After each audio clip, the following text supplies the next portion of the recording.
Hello and a warm welcome to flying arrow. This is Ashish और आज है day 5, 7 days 7 destination non stop का। और अभी का जो डे है वो है सैटरडे को हम हैं अभी ताजमहल में, जो कि हमारी अभी पहली डेस्टिनेशन है। एग्जैक्टली अभी नहीं है ताजमहल के अंदर, बट उस वे पर है। अभी हमने अपनी बाइक को पार्किंग पे लगाया और पार्किंग पे लगाने के बाद हमें ये पता लगा कि लॉकडाउन के बाद से जो सिचुएशन है वो थोड़ी डिफरेंट हो गई है। आपको ऑनलाइन रिसीट दिखाकर ही अपनी व्हीकल एक्सेस कर सकते हो। सो बेसिकली अभी वहाँ से मतलब पार्किंग से आप ताजमहल का डिस्टेंस जो है वो 1.5 से 2 किलोमीटर के बीच का है। बट मीना बाज़ार के अंदर से एक कट जाता है जो कि 500 मीटर पे ही ताजमहल से कनेक्ट करता है उस गेट के अंदर। क्लॉक रूम की सर्विसेज अवेलेबल है और टिकट्स की भी सर्विसेज अवेलेबल है। तो अभी आगे चलते हैं अपनी डेस्टिनेशन की तरफ और देखते हैं आगे क्या है। अभी आप ये बेच रहे हो, इसके अलावा और क्या करते थे? बीच से चलाता था। व्हीलचेयर, हाँ विकलांग होती नहीं है गाड़ी। हाँ जी व्हील चेयर आप बहुत चलाते थे। अच्छा, मतलब उसकी सर्विसेज देते थे। हाँ, अब जी मैं मुझसे होता रही है तो मैं इधर आया था। रहते कहाँ अंकल?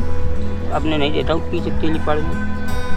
और कितने साल हो गए आपको यहाँ पे? ना मुझे हो गए भाई, काफ़ी दिन हो गए बस। और आप ये बताओ, जैसे बाहर से बैलगाड़ी आती है या फिर कोई भी मतलब बाहर से अगर कोई आते हैं, रिक्शा पर आते हैं, उस पर घोड़े पे आते हैं, वो मतलब कि लेना सही है? जैसे कि 100 रुपया ले रहे हैं, वो कमीशन वाले कमीशन होता है। और वो फिर कहाँ उतारते हैं? सामने उतारते हैं गेट?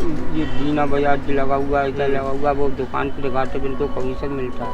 अच्छा, और जो बाहर मीना बाजार लिखा था वो क्या था? मीना बाजार कोई नहीं, सब दुकान कमीशन बाज है भाई। अच्छा,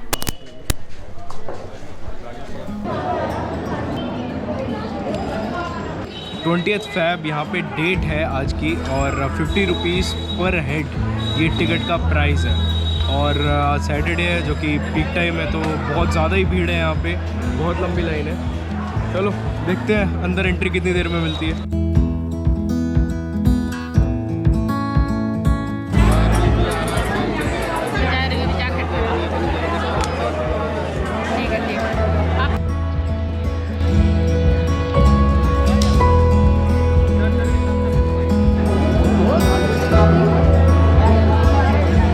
सो गाइस, अभी मैं खड़ा हूँ ताजमहल के मेन गेट के ठीक सामने, जिसे हम दरवाजे रोज़ा कहते हैं या फिर द ग्रेट गेट भी कहा जाता है इसको, इस नाम से।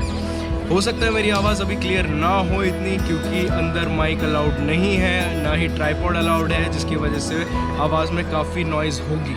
तो चलिए अंदर चलते हैं ताजमहल की तरफ और उसे निहारते हैं और ये जानते हैं कि इस जगह को, ताजमहल को 7 अजूबों में से एक क्यों माना जाता है। अभी मैंने एक टूरिस्ट से मुलाकात की और उन्होंने मुझे बताया कि आप ग्रेट गेट से जब ताजमहल को देखोगे तो आपको ऐसा लगेगा जैसे ताजमहल बहुत ही पास है, पर जैसे जैसे आप अंदर चलते जाओगे वैसे वैसे आपको पता लगेगा कि दूरी कितनी है एक्चुअल में।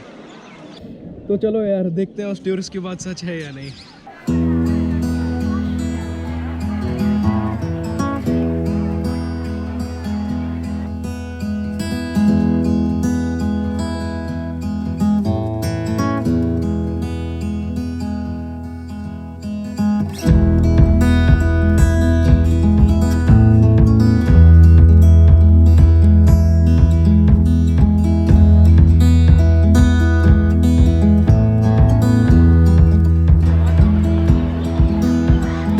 ताजमहल के बारे में हम सभी जानते हैं, पर काफ़ी ऐसी चीज़ें हैं जो किताबों से परे होती है और किताबों में नहीं मिलती।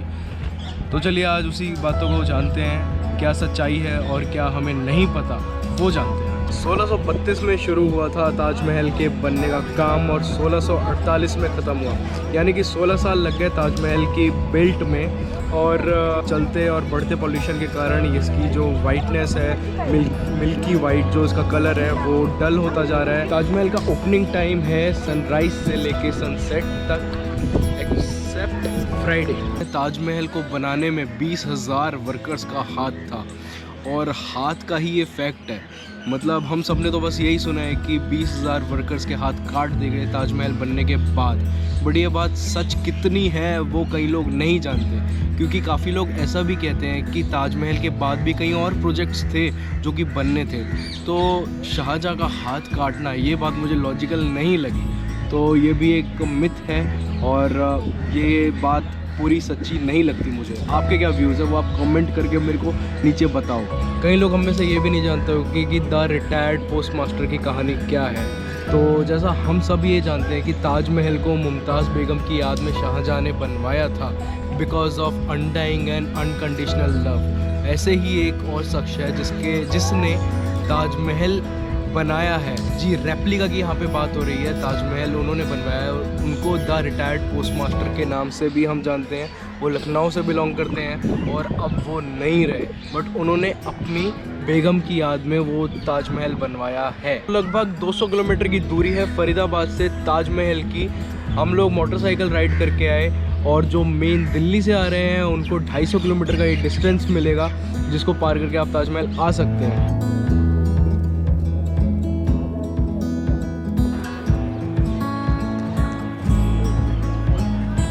यही वो जगह है जिसकी मैं बात कर रहा था। This is actually quite big place और यही है मेहमान खाना और इसके ठीक साथ में ही है मस्जिद।